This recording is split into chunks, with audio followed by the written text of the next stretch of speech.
Okay, so we now have this basic understanding of how to import media, how to work with some of the actual tools here in the toolbar, and we're actually going to talk about now as far as the actual timeline and what you should expect here, and some of the things that will make your job as an editor easier, just making sure stuff is turned on or off. So I've created this small little clip, small little composition here of myself going fishing again. I have the clip where I'm talking before the trip at a gas station, and then B-roll footage of a hat on a dash on the way there, and then I'm walking from the truck to the ramp, and then I'm going out on the boat. So it all fits and all flows in a method or in a manner that the viewer should actually understand what's actually happening here, which is great. So what we're going to do now is we're going to start looking at the timeline about what it is. So the very first thing here, you're going to see 3 tracks above this main bar right here and 3 tracks below that. I've already gotten rid of all of the audio from my 4 clips here. You can do this both ways. So for example, if I bring in this clip and I have audio and video here on this clip, let's just say that I want to use this for a voiceover and I don't want the video. So remember in the last video I told you can hit Alt and select the audio, but if you hit Alt and select the video as well, you can delete just the video and be left with the audio playing, which in this case could give me a really nice background sound of, some other B-roll footage or whatever I need. So just keep that in mind. You can do it either way. So anything above this track is going to be closer to the viewer. So for example, if I drag this clip out here and I put it above this clip, what's going to happen is, let's get rid of this audio so it doesn't mess up the video. What's going to happen is it's going to play, and then as soon as this timeline marker hits that, or the playhead hits that, it's going to start playing that video. So this is very helpful for lower thirds and things. We're going to talk about how to add those and how to change them, and eventually we'll talk about how to create our own in Photoshop and other things. But for right now, we just want to learn the basics. So up here above the timeline, there are some tools here that we want to make sure that you are aware of what's happening here. So you see this thing that says insert and overwrite sequences as nests or individual clips. The next one is snap in timeline, and the next one is linked selection. You have add marker and then timeline display settings. We're going to focus on this one right here that says snap in timeline. So if I turn this off, or it's not blue, it's white, what will happen is I can move this around and it actually will not snap on the end of these. So basically think of these clips as being magnetic. So if I turn that on or hit the S key, I'm hitting the S key on the keyboard, you can see that it's toggling on or off. So it's on now. If I grab this and I pull it sideways, it'll actually snap to that clip right at the end of it, which is really, really handy. So be sure you have that turned on.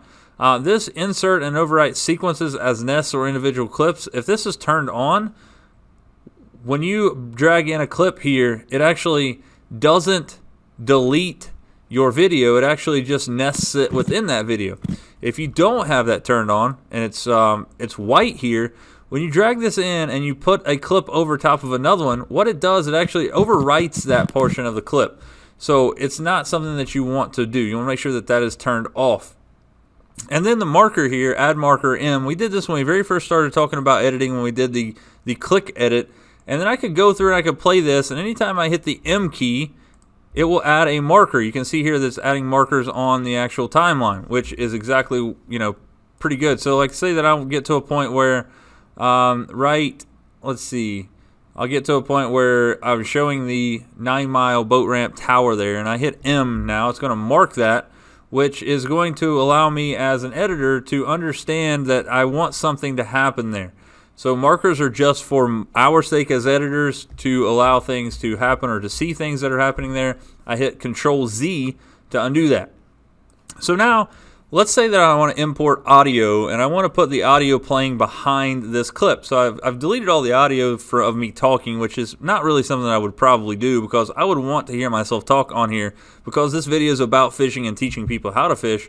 But let's just say that it's this B-roll footage here, that there's nothing happening, and you want to put some kind of sound effect or some kind of audio clip behind that. You can import audio just like anything else. So I'm going to go and I'm going to go to my downloads folder here, and I'm going to bring in a file, that the first one I find here, which may take me a second because I'm not sure that I have any that are. So I'm going to choose this Bensound Acoustic Breeze. This is a sound effect. Now I can click, hold, and drag this into the timeline. Notice if I go up, it will not let me install it or drop it in there. It has to be in an audio track, which is below this center line. So I'm going to put this here, and I can move this back and forth. And the great thing about this is that I want you to understand is that you can turn the audio down, which I'm going to show you guys how to do in a second. You can also split clips. Let's just say that I want to add this to here. I want it to start when this clip comes up.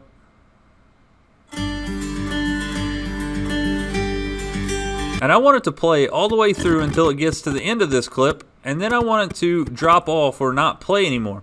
So I'm going to choose my little arrow here, my little circle on the bottom of this scroll bar. I'm going to make it a little larger, and I want to make sure that I'm at the end of that clip, and then I'm going to select this clip. Notice that it's white and selected, and then what I'm going to do is, remember we were talking about there's two really, really important hotkeys that I want you to understand, Q and W.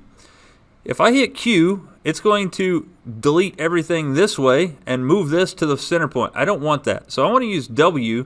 So I want to choose this to hit W, and what happens is it actually is going to get rid of everything to the right of that. And then I can, if it doesn't delete it, then you can just delete it by selecting it and hitting delete on the keyboard. So now if I play through this, I have silence, and then I have some music playing, and then one of the things at the end of this you're going to notice is that this is going to be very unsettling or jarring.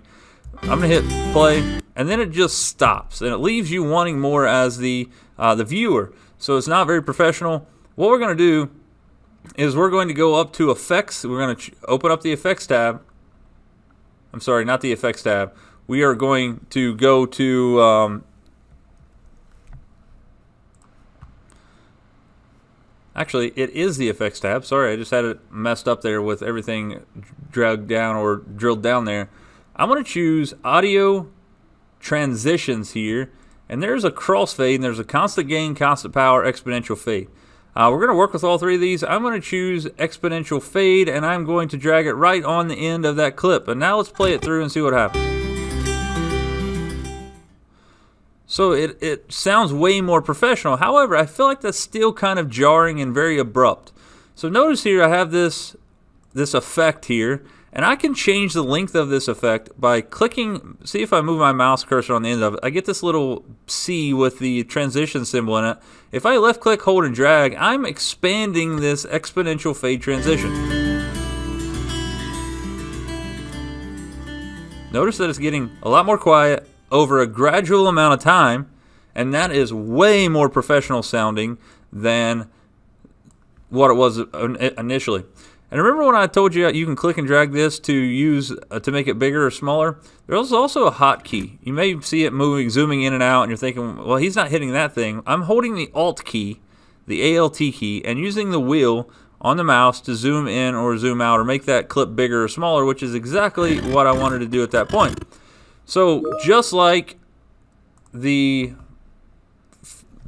audio, or I'm sorry, video transitions that are all here, you have a couple audio transitions as well. So if I wanted to drag in like a 3D motion and a cube spin, let's put this in between these two right here.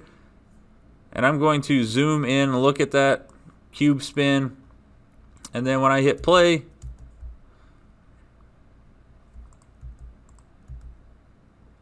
you're going to notice that there's not a whole lot of that transition that actually happens. So if I zoom in and try to grab a hold of that cube spin and try to make it longer, it's not going to let me do that. So I'm going to get rid of that one. Some of them don't work as well as they should on different clips. It just depends. Let's try to use the slide here, add that in there, and we're going to see what happens with this. Let's hit enter to render that video out. And let's go back to our actual clip where it was. And I do have a transition there. Keep in mind, I can right click on this and choose, if I go in between the two, or the clips here, if I right click, I can choose apply default transitions. And that is going to be a crossfade basically. So it's going to crossfade in between both of them. And notice that there was an error there that it said, a warning basically saying there was not enough of the material or of the media. There would be frames that were going to be repeated. So to fix that, I can actually drag this crossfade out a little bit more. This may be too exaggerated, but it'll fix that little stutter. Maybe I want it to fade more on this side. A little bit better there. And again, I'm holding Alt and using the wheel. And now I have this clip that I'm building this clip as we go, which is, it's exactly what we should be doing. We're learning how to build a composition of videos on the fly. Now, let's talk about the effect controls section of the video. So each video clip that you have, or each audio clip that you have, or each, there's different types of things you can bring in here, like lower thirds, or maybe they're photos or graphics or whatever. Maybe you want to actually change the way this actually works as far as how big it is, where it's at on the screen. For example, if you want to put somebody's name as a lower third and it comes in really big, you have to be able to move this thing around. And there are other options here as well. So let's just say that when I'm actually walking down through here, maybe I want to show a bait or something here in the top right hand side of the screen, kind of like a picture in a picture thing. So let me grab a photo of a bait that I want to be talking about here and show you guys how you can actually change the scale, position, rotation of this thing. Alright, so I went out and done a quick Google search and found a PNG. I'm going to click, hold, and drag this into the timeline, and I want this to happen during this section of the video. So maybe I'll make a marker here. And then I go over and I want it to go away about right here. I'll make another marker there. And, not necessarily totally necessary, but it is something that you may want to get in the hang of. So now what I want to do is, first off, I have to make sure that this thing will actually run the entire length of this. So if it's a photo, it's easily done. You can click, hold, and drag that on the far right hand side, and notice that it snaps right to that marker, which is handy. So I want to make sure this is snapped to this side on this marker. And then if I start playing it, the bait here, in this case a Strike King 1.5 crankbait, actually shows up above my face, which is exactly what I don't want. I want this to show up in the right hand corner. So what I'm going to do is I'm going to choose the scale option here, and notice when I move my mouse cursor over there, I can click, hold, and drag that thing and make it smaller or bigger. Well, notice what happened here. When I did that, it selected the video clip behind it and not the actual picture that I wanted. That's because I have this clip down here selected. So I'm going to hit Control Z to undo that. Make sure I select the PNG, the photo here, choose the scale, and I want to make it, that's fairly good right there. And then what I want to do is I want to change the position. You can animate the position of things, and we'll talk about that in later videos. But if I click, hold, and drag one of these, you can see that I can move it one way or the other. So I want to move it to the right, and then I want to move it up. So I'm going to click the other one and move it up. Pretty good there. But it just jars on the screen very jarringly. It just comes on there. So what we want to do is we want to apply a default transition there so it fades in. You can see as I play it, it actually will fade into the actual the scene. And then I can do the exact same thing here at this endpoint. Right click, choose Apply Default Transitions, and then it'll actually fade out. So that works with photos. You can actually do that with another video. Let's just say that I want to add a video to do the exact same thing. Well, let's just bring in one of the videos that I have. Let's go to our icon view to find out what I want. I want to use the one that's of the hat just because it's the smaller of the clips. I'm going to bring this above the rest of the clips. I'm going to hit Alt, select the audio, get rid of that audio, and then now I can click on this one video here, and when you play it, it takes up the entire screen. Well, I want to make this kind of like a picture-in-picture thing, just like I did before. So I want to make sure I have that selected. I'm going to go over and choose Scale. I'm going to scale it down, and then I'm going to move it over to the right, and then I'm going to move it up. And then notice here in a second, when I play this through, so what will happen is that will actually fade out, and then this clip will fade in because I added the default transition there. And when I hit play here, it's actually going to have this video playing while this video is playing as well. Really handy and really cool technique here, especially if you're talking about like a news situation where you want to show a little bit of a clip here. And then again, what you can do, let's just say that you want to transition from this clip right here to this clip. What you can actually do is find a point here that you want to work with this, and we're going to get into this later on, but I'm going to show you something here. With the scale position here, the scale attribute and the position, there's a little stopwatch here, and that allows you to add what's known as a toggle a keyframe or add animation.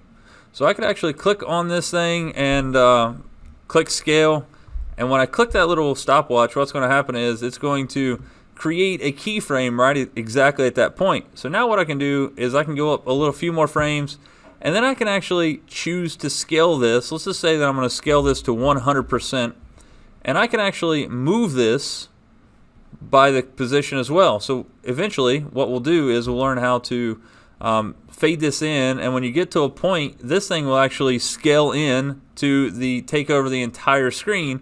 So you're actually using two videos to transition from one to the other. Instead of using the stuff that you're creating, you can use dynamic effects just like this.